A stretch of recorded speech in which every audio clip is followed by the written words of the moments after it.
প্রতিদিন একঘেয়েমি বাঁধাকপি না রান্না করে যদি একটু অন্যরকমভাবে রান্না করা যায়, খেতেও ভালো হয়, টেস্টেরও একটু পরিবর্তন হয়।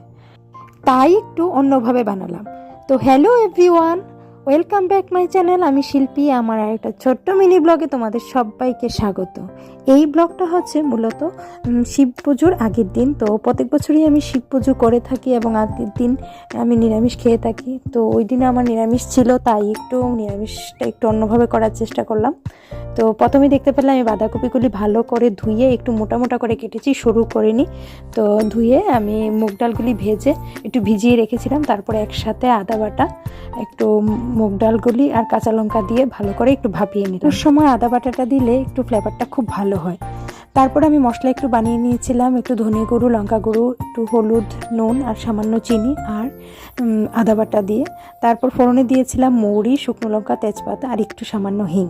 তারপর মশলাগুলি ভাজা হয়ে গেলে তারপর আমি ভাপানো বাঁধাকপিগুলি দিয়ে দিলাম। তারপর কাঁচা লঙ্কা আর টমেটো দিয়ে একটু ঢাকা দিয়ে রেখেছিলাম। নামানোর আগে ঘি গরম মশলা দিয়ে নামিয়ে দিয়েছিলাম।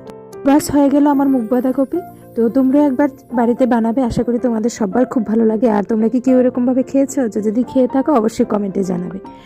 তারপর আমি বানিয়ে ফেললাম একটু আলু মাখা। সেটাতে আমি দিয়েছি একটু ঘি, নুন, কাঁচা লঙ্কা আর আদা কুচি। সেটা গোবিন্দভোগ চালের ভাতের সাথে খুব সুস্বাদু হয় খেতে, আমার তো খুব ভালো লাগে। তাই একটু বানিয়ে নিলাম আর বানালাম একটু বেগুন ভর্তা। তো সেটা আমি স্কিপ করে গেলাম, অবশ্যই আরেকদিন তোমাদের সাথে শেয়ার করব। তো এখন 2টা বেজে গেছে, আমার আজকে একাই খেতে হচ্ছে কারণ আজকে আমার নিরামিষ। মেয়ে একটু একটু খেলো আমার থেকে।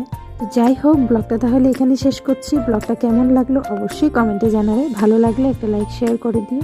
তো দেখা হচ্ছে আবার একটা নতুন ব্লগে। ততক্ষণের জন্য টাটা, বাই বাই। তো আমার আরও নতুন ভিডিও দেখতে চাইলে অবশ্যই পেজটাকে ফলো করে দিও।